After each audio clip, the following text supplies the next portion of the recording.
Graça e paz, meus irmãos, como é que vocês estão? Estamos mais uma semana juntos aqui no canal Palavra Viva para meditarmos na Palavra de Deus.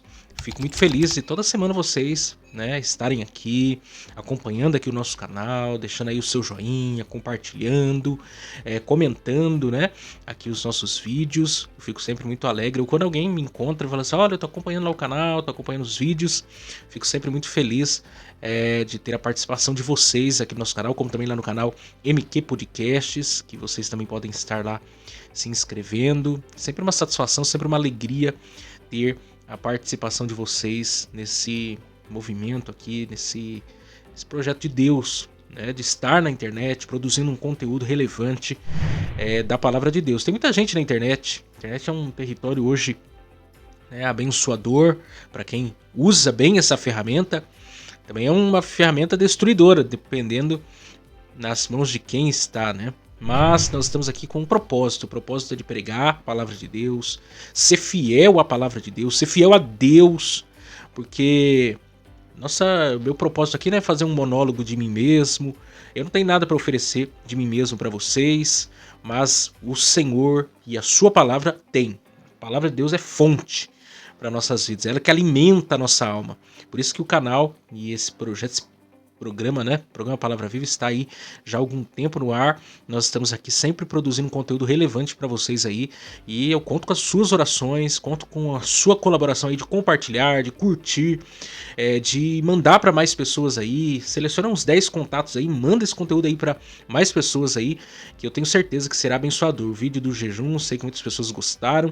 Hoje nós estaremos tratando do texto em si, Marcos capítulo 2, versos 18 a 22, e nós vamos aprofundar hoje um pouquinho mais sobre o assunto, e eu sei que vai ser muito abençoador e relevante para todos nós. Então, sem perder tempo, vamos rodar a vinheta e nós voltamos já já.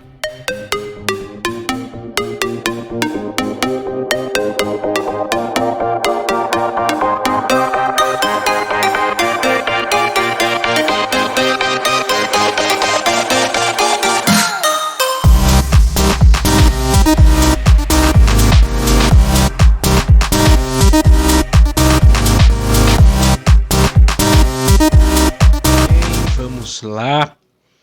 Hoje nós vamos meditar novamente no texto de Marcos capítulo 2, versos 18 a 22, e hoje vamos fazer a exposição propriamente dita do tema do jejum. Hoje nós iremos falar sobre jejum, um novo de Deus para um novo crente.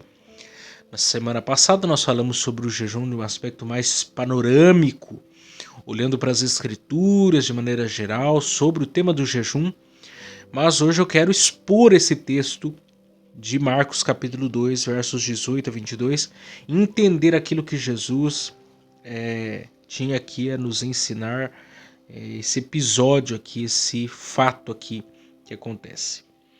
Marcos capítulo 2, verso 18 diz: Ora, os discípulos de João e os fariseus jejuavam, e foram e disseram-lhe: Por que jejuam os discípulos de João e os dos fariseus, e não jejuam os teus discípulos? E Jesus disse-lhes: Podem porventura os filhos das bodas jejuar enquanto está com eles o esposo? Enquanto tem consigo o esposo, não podem jejuar. Mas dias virão em que lhes será tirado o esposo, então jejuarão naqueles dias. Ninguém costura remendo de pano novo em veste velha, porque o mesmo remendo novo rompe o velho e a ruptura fica maior. E ninguém põe vinho novo em odres velhos. Do contrário, o vinho novo rompe os odres, e entornando-se o vinho, e os odres estragam-se. E o vinho novo deve ser posto em odres novos. Então vamos hoje meditar nesse texto tão rico da palavra de Deus. Mas deixa eu começar aqui contando um fato interessante. Quando eu era adolescente, faz muito tempo não, que eu sou novo ainda. Quando eu era adolescente, eu ouvi uma história do meu professor de escola dominical a respeito de um jejum. Uma história interessante, cômica também, mas que me marcou bastante a respeito do jejum. E a história é a seguinte: uma determinada igreja havia uma finalidade de realizar um culto de libertação no sábado à tarde. Então o pastor convocou os obreiros da igreja, né, os irmãos que estariam envolvidos nesse trabalho, para no sábado de manhã tirarem ali um tempo de oração, de consagração, de jejum, para o que seria feito à tarde, né? Eles se prepararem espiritualmente para o que seria feito à tarde. Só que aí um dos obreiros foi na cozinha da igreja nesse sábado e comeu uma banana. Comeu uma banana que estava lá na cozinha da igreja. E não contou pra ninguém, ficou boca de siri, não falou nada pra ninguém.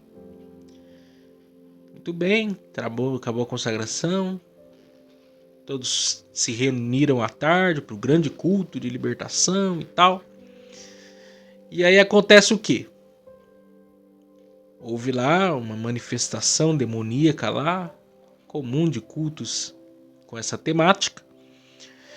E o demônio falou na boca lá do que estava possesso e disse: eu não vou sair. Não vou sair. E quem que tinha ido expulsar o demônio do homem lá que estava possesso? O irmão que tinha comido a banana de manhã.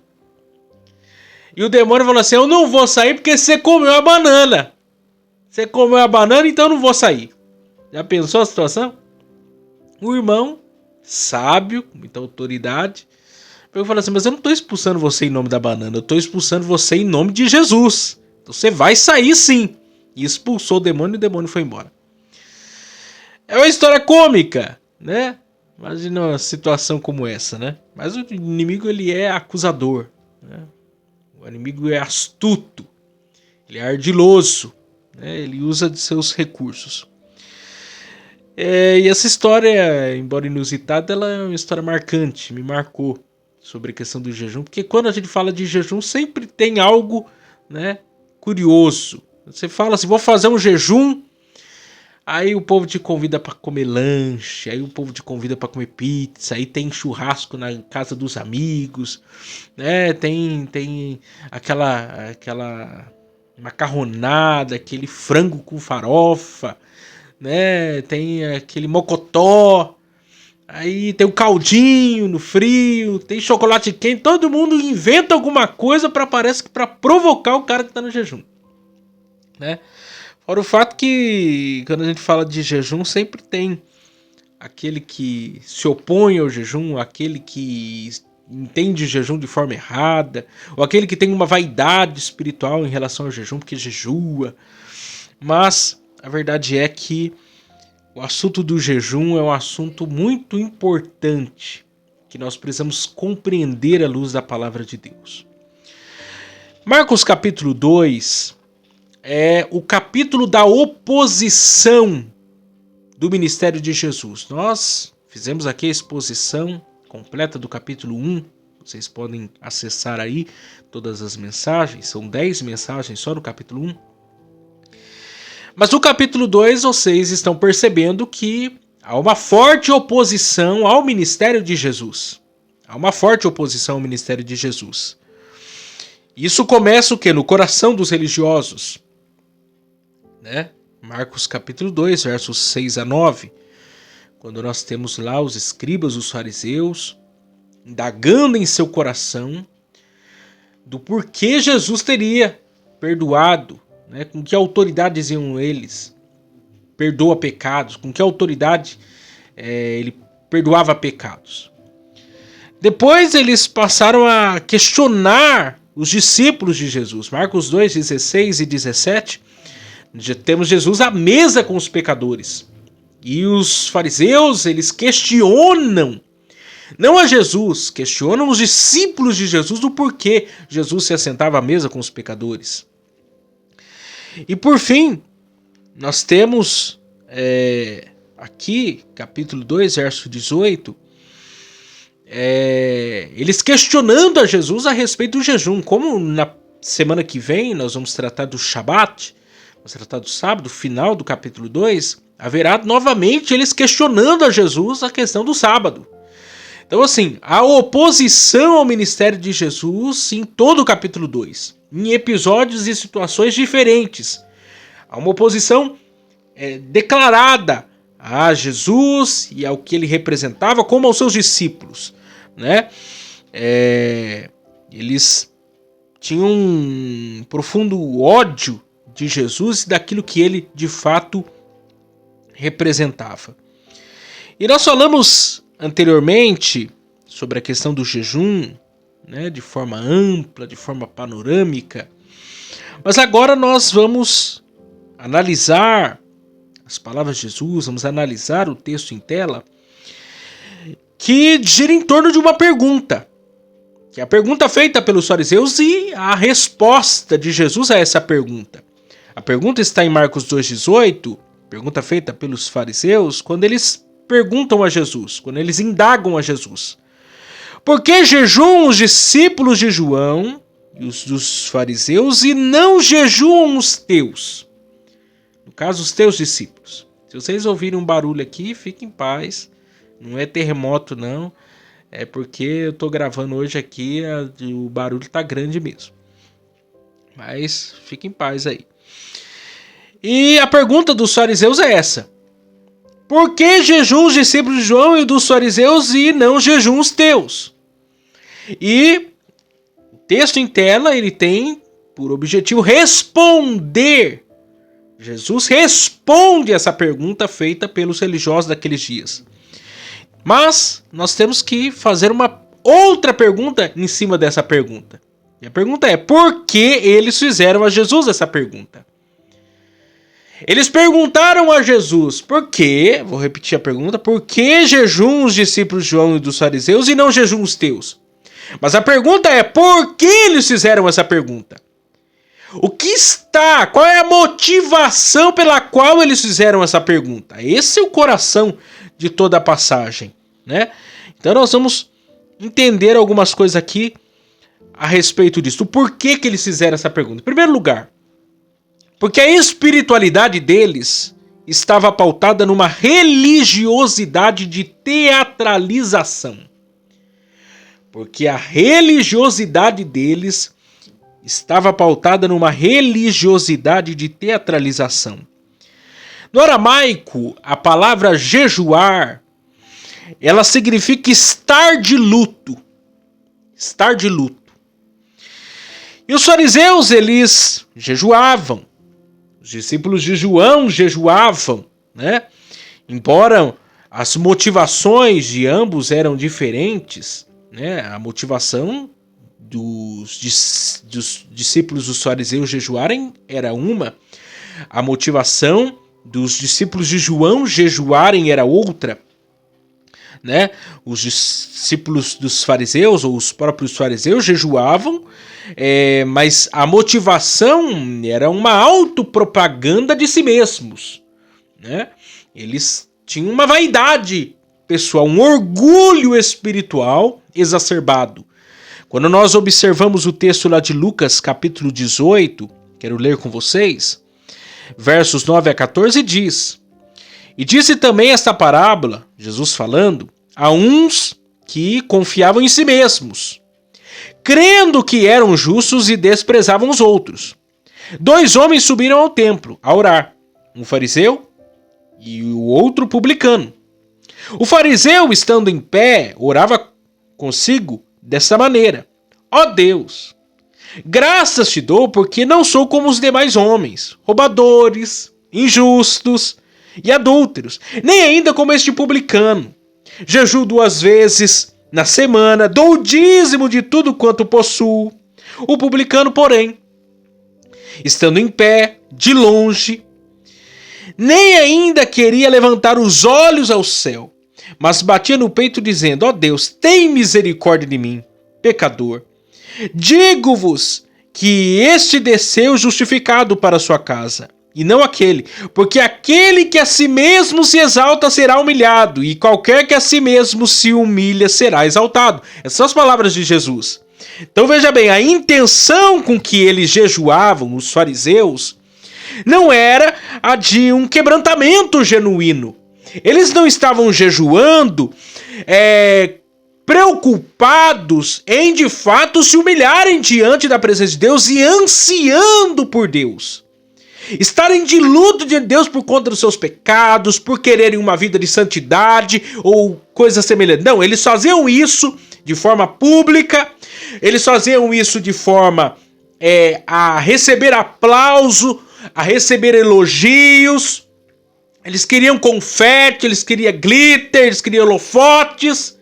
Essa era a motivação com que eles jejuavam, de modo que Jesus, lá em Mateus capítulo 6, versos 16 a 18, no Sermão do Monte, e aqui entra em relação àquilo que eu falei na semana passada, porque alguém pode se perguntar, tá, o jejum, para ser jejum, ele tem que ser secreto e tem que ser particular? Então o jejum público e o jejum coletivo, ele não tem valia? Não, não é isso.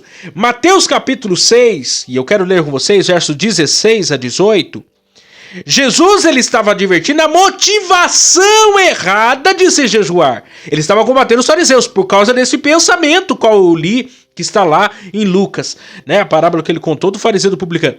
Veja só o que está no texto de Mateus 6, versos 16 e 18. Jesus falando no Sermão da Montanha. E quando jejuardes, não vos mostreis contristados como os hipócritas. Ele está combatendo os fariseus. Porque desfiguram o rosto para que aos homens pareça que jejuam. Em verdade vos digo que já receberam o seu galardão. Porém tu, quando jejuares, unge a cabeça e lava o rosto. Porque não pareces aos homens que jejuas, mas sim ao teu pai que está em oculto. E o teu pai que o vê, o que está oculto te recompensará. Então veja bem, aqui Jesus estava dizendo que a essência do jejum verdadeiro, Jesus não estava dizendo que a essência do jejum verdadeiro era o jejum secreto, era o jejum particular, mas o fato é que o jejum é algo que deve ser feito para estar diante de Deus, não diante dos homens. A motivação do jejum não deve ser para que os homens nos vejam e nos aplaudam. Que nós venhamos ser galardoados, venhamos ser elogiados pelos homens. A recompensa do jejum, a recompensa de uma vida de quebrantamento, de humilhação diante de Deus, é para Deus. É Deus quem vai reconhecer isso. Então não interessa o tempo de jejum que você faz, a quantidade, a questão é jejue para que Deus te recompense. A recompensa tem que vir de Deus. Só que tem pessoas que jejuam de maneira equivocada. É o que os fariseus faziam. A motivação do jejum dos fariseus era uma motivação completamente turva, completamente oposta ao verdadeiro sentido do jejum.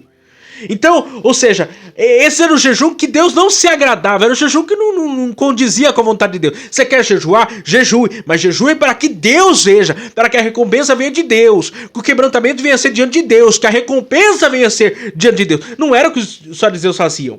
Quer dizer, eles quando chegaram para Jesus e perguntaram, afinal de contas, os discípulos dos fariseus jejuam, os discípulos de Jesus jejuam, por que os teus discípulos do jejum? A motivação com que eles estão perguntando isso é porque eles faziam isso publicamente e eles estavam vendo os discípulos de Jesus não fazendo isso. E eles queriam o quê? Eles queriam um jeito de se sobrepor sobre os discípulos de Jesus. Só que a motivação com que eles jejuavam era equivocada. Em segundo lugar, porque não viam os discípulos de Jesus jejuar e queriam usar esse fato para se colocar em superioridade a eles.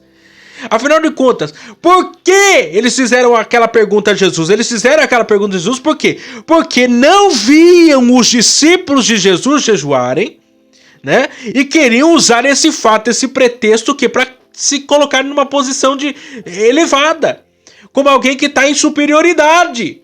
Como que dizendo, eu jejuo, vocês jejuam, então eu sou melhor que vocês. Essa era a motivação, essa era a intenção do coração dos discípulos. Então veja bem, eles não gostavam de Jesus, eles não gostavam dos discípulos de Jesus, eles não gostavam do ministério de Jesus, eles não gostavam dos ensinos de Jesus, não gostavam dos milagres de Jesus, não gostavam nada de Jesus. Eles se opunham a tudo que Jesus fazia ou deixava de fazer. Eles se opunham a tudo que Jesus fazia ou deixava de fazer. Só que o quê? Com perguntas o quê? Equivocadas. Jesus, ele havia, versos anteriores, inclusive chamado o quê? Um publicano. Jesus chamou um publicano para ser um dos seus discípulos. Chamou Levi, chamou Mateus, da coletoria, da alfândega. Levi era conhecido, todo mundo conhecia Levi.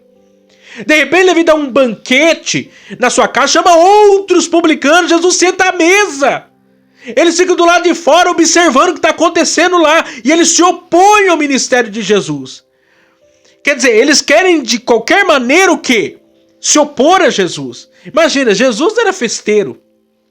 Jesus estava em casamento. Jesus não era antissocial. Jesus não era que nem alguns crentes quadrados. Alguns crentes inconvenientes. Porque tem crente que é inconveniente. É um crente chato. Né? Isso não tem nada a ver com o evangelho, tem nada a ver com Jesus. Jesus não era assim. Jesus era alto astral, Jesus era alguém que estava nas festas, nos banquetes, Jesus era alguém sociável. Aí os fariseus estão olhando para Jesus. Jesus estava em churrasco na terça, na segunda, era cafezinho, bolo, farofa, frango, macarronada, só come. Daí eles ficaram se calculando, mas que hora que eles jejuam? Afinal de contas, esse povo não jejua não? Esses discípulos de Jesus só come, só enche o bucho, não jejua não.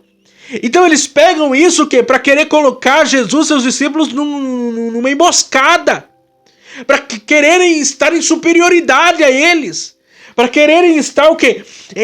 Em posição de vantagem a Jesus e a seus discípulos. Só que aí nós temos o quê? A resposta de Jesus a isso.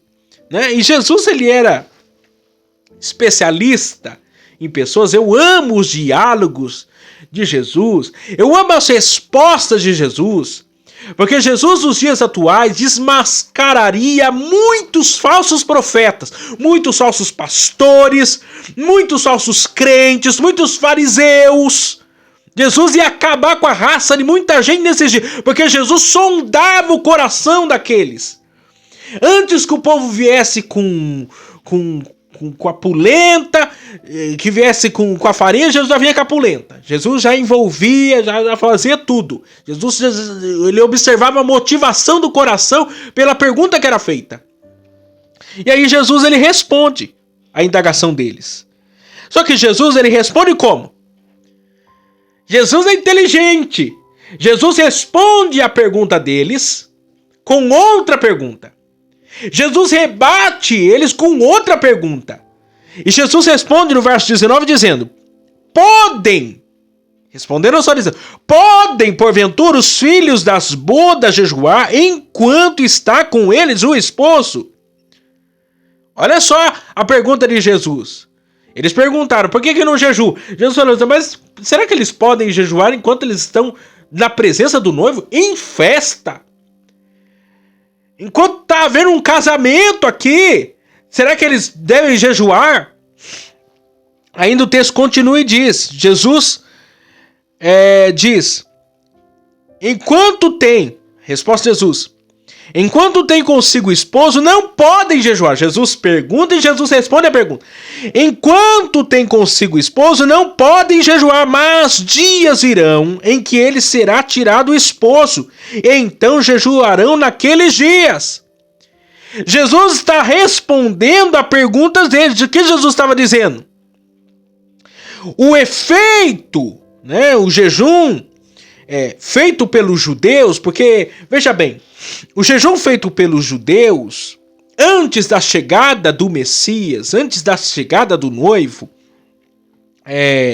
sob a perspectiva da antiga aliança, era como um luto, uma tristeza, pelo desejo de que o noivo viesse, que Jesus viesse, o Messias, o prometido viesse.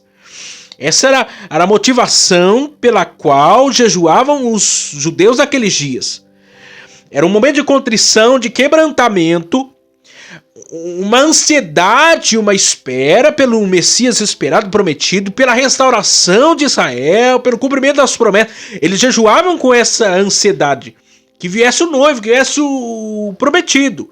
Essa era a motivação com que os judeus jejuavam. Só que o que acontece? Jesus chegou. O noivo chegou. Jesus é o Messias, Jesus é o ungido de Deus, Jesus é o prometido desde o Antigo Testamento. Então agora, né, estando Jesus, o noivo esperado, o prometido entre eles, por que os discípulos de Jesus jejuariam naquele momento? Não jejuariam. A própria presença de Jesus entre eles já estava o quê? Consagrando eles, santificando eles. É Jesus mesmo que diz lá, na ceia, Jesus com a bacia e uma toalha na mão, tendo cingido os lombos, lavou os pés dos discípulos. Pedro ainda falou assim, não, primeiro se opôs Jesus a lavar seus pés, depois falou, não, me dá então o banho completo. Aí Jesus disse, eu já tenho purificado vocês, eu já tenho lavado vocês com a minha palavra. Eu já tenho purificado vocês, ou seja, nos 3 anos e meio do ministério de Jesus, em que os discípulos tiveram expostos à presença de Jesus, aos ensinos de Jesus, às parábolas de Jesus, aos sermões de Jesus, aos milagres de Jesus, caminharam com Jesus. Tantas coisas, eles já estavam sendo separados, consagrados, purificados pela presença de Jesus diante deles. Só que chegaria um tempo que o noivo seria tirado, o esposo seria tirado, a ascensão de Jesus aos céus, a morte da cruz. Jesus estava o quê? Falando ali o quê? Do que aconteceria. Então, naqueles dias, que dias? A era da igreja, esses dias, esse tempo, então eles jejuariam. Após a ascensão de Jesus aos céus, então os discípulos de Jesus jejuariam. Eu e você jejuaremos. A igreja jejuaria. Nós jejuaríamos. Esse é o tempo da igreja jejuar. Esse é o momento da igreja jejuar. É o momento em que o noivo foi o que? Tirado para que nós o que? Pudéssemos, então, jejuar. Jesus ainda diz, mas dias virão em que lhe será tirado o esposo, então jejuarão naqueles dias. Jesus está aqui dizendo que quando os discípulos jejuariam. Quando que seria? É agora. É nesse tempo. Após a sua ascensão aos céus, então é que os discípulos jejuariam. Nisso, Jesus dá 2 exemplos. Né? Jesus é rico. A pedagogia de Jesus é inacreditável. Jesus falava por meio de parábolas. Jesus usava exemplos. Jesus era rico. Jesus falava com o doutor, mas Jesus falava com a dona de casa, falava com o iletrado, falava com todo mundo. Ele deixava os doutores da lei de queixo caído. Jesus sabia bem se comunicar. E Jesus, ele dá aqui 2 exemplos usando 2 figuras. 2 figuras. O pano novo em veste velha e o vinho novo em odre velho. Olha aí comigo o texto de Marcos 2, 21 e 22. Ninguém costura remendo de pano novo em veste velha. Porque o mesmo remendo novo rompe o velho, e a ruptura fica maior. E ninguém põe vinho novo em odres velhos. Do contrário, o vinho novo rompe os odres. Entorna-se o vinho e os odres estraga-se. O vinho novo deve ser posto em odres novos. Em odres novos. Então, 2 pontos aqui. Primeiro, a condição do velho homem diante de Deus é diferente da do novo homem diante de Deus. Vou repetir. A condição do velho homem diante de Deus é diferente da do novo homem diante de Deus. Então veja bem. Veste na Bíblia significa a condição do homem diante de Deus. Em outras palavras, a vida antiga do homem não pode ser reaproveitada diante de Deus. Não pode ser reaproveitada diante de Deus. O velho homem morreu e ressuscitou uma nova criatura em Cristo Jesus.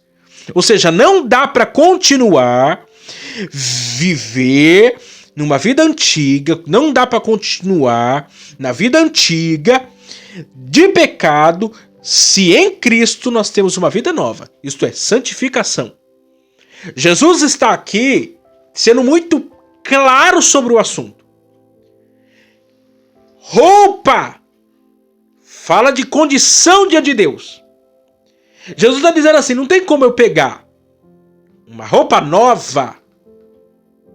A roupa nova é o evangelho de Jesus Cristo, é a nova aliança do seu sangue. É a justificação pela fé. É as doutrinas da graça. É o evangelho de Jesus Cristo. É o sacrifício de Jesus Cristo. Tudo mais. Não dá para mim. É o novo nascimento. É a fé de Abraão. Não dá para, diante de uma nova aliança, de uma nova roupagem que o evangelho nos condiciona, estarmos diante de uma nova condição de Deus, pegar um pano velho, uma roupa velha, remendo velho e colocar na roupa nova. Não dá para colocar, né, costura de pano novo em veste velha. Ou, melhor dizendo, não dá pra você pegar uma roupa velha, pegar um pano novo e colocar. A roupa velha já tá frouxa, já tá ruim. Como não dá pra você pegar uma roupa nova e colocar um pano velho, não vai combinar, não vai dar certo. Vai só aumentar a situação. Ou seja, não dá para numa nova aliança nós vivermos presos a legalismos, presos a situações e contextos da vida passada. A nossa condição passada diante de Deus morreu, o velho homem morreu, tudo morreu. Nós estamos numa nova vida, numa nova realidade, numa nova dimensão, numa nova condição. É essa o verdadeiro jejum que nos leva numa nova vida. Tem pessoas ansiando pela espera do Messias. Não, o Messias já veio. O Messias prometido já veio. Hoje nós jejuamos. Nós nos contristamos diante da presença de Deus pela satisfação de ter Jesus diante de nós, de termos o sangue de Jesus vertido pelos nossos pecados, de termos acesso a essa tão bendita salvação. E ansiando pela segunda vinda de Jesus Cristo. Essa é a alegria do crente. Uma nova vida, uma nova condição, uma nova realidade, uma nova perspectiva. Não vivemos com aquele fardo, aquele jugo do passado, aquela realidade do passado. Não, nós vivemos em novidade de vida. Segundo lugar, a estrutura de vida velha não pode ser reutilizada na nova vida. A estrutura de vida velha não pode ser reutilizada na nova vida. Odre na Bíblia aparece com água, com leite, só que ele era próprio para quê? Ele é próprio para o vinho. Odre era aquela bolsa de couro, né? Que você despejava lá o vinho novo. E o couro, você sabe, ele enrijece. Eles prendiam, né? Fechavam todo o couro lá, lacravam. E pelo processo de fermentação do vinho, aquilo ficava o quê? Esticado. E o couro se amoldava ali. Ele se esticava. E depois era, né? Depois do processo de fermentação, o vinho ficava bom. As pessoas se degustavam daquele vinho. Só que se você pegasse um vinho novo e colocasse numa bolsa velha, numa estrutura velha, num odre velho já utilizado, quando fechasse ele, lacrasse ele com a nova fermentação do vinho novo, por ele já estar enrijecido, ele iria o quê? Romper, ele iria estourar. O que Jesus está querendo dizer aqui? Diante a nova vida, diante ao evangelho de Jesus Cristo, diante ao fato de nós termos recebido nosso Senhor e Salvador Jesus Cristo, as boas novas do evangelho não dá para colocar ele numa estrutura do judaísmo. O cristianismo não cabe na estrutura do judaísmo. Por quê? Porque ele rompe. Não cabe numa estrutura de legalismo, de aparências. Não cabe numa estrutura de farisaísmo, de legalismos, de ritualismo. Não cabe. Por quê? Porque nós já estamos sob uma nova realidade, numa nova estrutura, sob uma nova realidade. Foi o que aconteceu lá, os irmãos da igreja da região da Galácia. Paulo foi lá e pregou o evangelho. Paulo foi lá e pregou as boas novas. Lá Paulo falou sobre a salvação, pela justificação, falou sobre a graça de Deus. Aí Atos capítulo 15 diz que alguns judaizantes foram lá na região da Galácia e repregaram outro evangelho. Uma outra mensagem dizendo: olha, se você não for circuncidado, se você não guardar o sábado, se você não cuidar do calendário judaico, se você não fizer isso, não fizer aquilo, você não vai ser salvo. Isso é querer colocar um jugo, isso é querer colocar vinho novo em odre velho, isso é querer colocar a estrutura do evangelho novo, do vinho novo, do novo nascimento, numa estrutura que vai romper, que não vai dar certo. Tem muita gente vivendo esse evangelho ultrapassado por causa que não quer viver sobre a perspectiva da estrutura do novo evangelho. Nós vivemos o evangelho da graça, o evangelho do reino de Deus, o evangelho das boas novas, do sacrifício de Jesus feito na cruz da cruz, da nova aliança no sangue de Jesus. Esse é o evangelho que nós pregamos. Essa é a mensagem que nós pregamos, não existe outra mensagem. Aí querem colocar o quê? Uma estrutura, um peso, um jugo, uma carga. E tem um monte de gente assim. E tem um monte de igreja assim, que prega mais moralismo, prega mais religião do que prega Jesus, do que prega evangelho. Que se pudesse colocava uma catraca na porta da igreja, das igrejas, e não deixava o povo entrar. Porque eles querem ser mais santos que Jesus, eles são piores do que os fariseus. São piores que os fariseus. Pregam uma coisa que não conseguem viver e querem obrigar que os outros vivam aquilo que eles mesmos não vivem. Hipócritas. Jesus chama esses de hipócritas. Não dá para colocar vinho novo em odres velhos. Jesus está dizendo assim, vocês estão jejuando, mas com que perspectiva, com que mentalidade vocês estão jejuando? Com a mentalidade da antiga religião, da antiga fé? Com uma mentalidade equivocada? Não, nós estamos em festa, o noivo está presente. Hoje, quando nós jejuamos porque nós queremos ter o quê? Relacionamento com o noivo. Nós jejuamos porque nós queremos quebrantamento, santificação, nós queremos vida com Deus, nós queremos relacionamento com Jesus. Nós jejuamos. Por que a igreja jejua? Alguém pode perguntar, por que a igreja jejua então? Afinal de contas, porque nós queremos o quê? Relacionamento com o noivo. Nós queremos que a noiva precisa se relacionar com o noivo.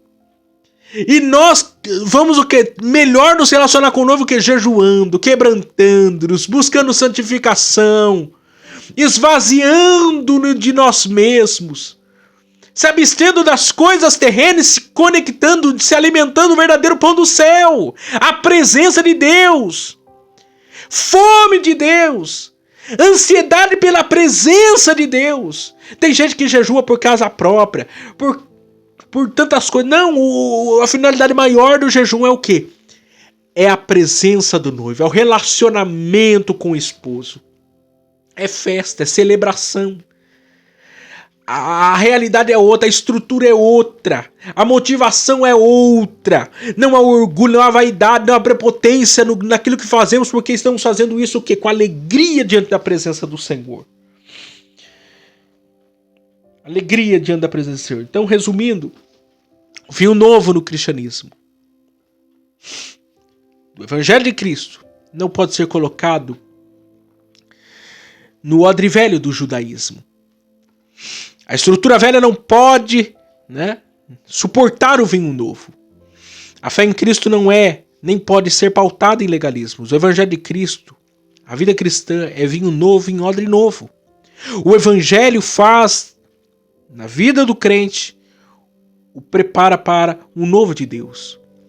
Nessa passagem, então, nos é apresentado, número 1, a verdadeira motivação de se jejuar. Nessa passagem nós entendemos que a verdadeira motivação de jejuar é o quê? É fazer algo para ser recompensado por Deus, não pelos homens. Segundo, quando jejuar? Quando que nós devemos jejuar? É agora. Esse é o tempo de jejuar. O noivo foi tirado de nós, ascensão aos céus. Ele está à direita de Deus Pai. E agora, nesses dias, pelas próprias palavras de Jesus, que a igreja, que os seus discípulos devem jejuar, que seus seguidores devem jejuar. Nós devemos jejuar. Terceiro, porque o para que jejuar? Que é para ter relacionamento com o esposo. Então, nós jejuamos com a motivação de melhor nos relacionarmos com Jesus. Jejuar é para agora, para essa geração, para a era da igreja. Jejuamos para que o novo de Cristo e o seu evangelho nos alcance. Nós estamos diante de vinho novo. Nós estamos diante odres novos. E essa fermentação do Evangelho de Jesus Cristo é que nos vai dar uma boa degustação. Vamos oferecer isso às outras. Porque eu penso que, e isso é lindo, né? O processo do vinho, quanto mais velho, quanto mais tempo ele passa, mais ele fica melhor. Quanto mais tempo ele é fermentado, melhor ele fica. Só que se ele estiver sendo fermentado em odres velhos, ele vai romper. E tem muita gente rompendo. Tem muita gente querendo o novo de Deus numa estrutura velha, uma estrutura passada. Tem gente que não dorme à noite. Tem gente que o peso da culpa do pecado assola a sua alma. É como um flagelo na sua alma. E por quê? Porque não entendeu o evangelho de Jesus Cristo. A Bíblia diz nenhuma condenação há para os que estão em Cristo Jesus. É Romanos ainda que diz: quem intentará acusação contra os escolhidos de Deus? É Deus quem os justifica. Nós estamos sobre uma nova realidade, uma nova estrutura, o evangelho de Jesus Cristo, a justificação pela fé. Quem que pode levantar acusação contra os escolhidos de Deus? Ninguém. O diabo, nem a sua consciência, nem os homens, nem ninguém. Não permita, não aceite que alguém coloque sobre você um jugo pesado de leis, de regras, de costumes, de manias, de não sei o que, dizendo isso em nome de Deus. A palavra de Deus é o norte para a nossa vida. É o norte. Tem gente apegada em coisa, pegada em costumes, em manias, e está convencido que isso é evangelho. Isso não é evangelho. Isso é tradições de homens, isso é manias de homens, isso é carga de homens. Jesus nos apresenta um fardo suave, leve, para que nós possamos carregar. O maior fardo ele levou todos os nossos pecados foram castigados no seu sacrifício, presentes, passados e futuros. Não existe pecado nenhum que você tenha cometido que o sangue de Jesus não tenha sido suficiente para purificar. O sangue de Jesus é suficiente, o evangelho de Jesus é suficiente.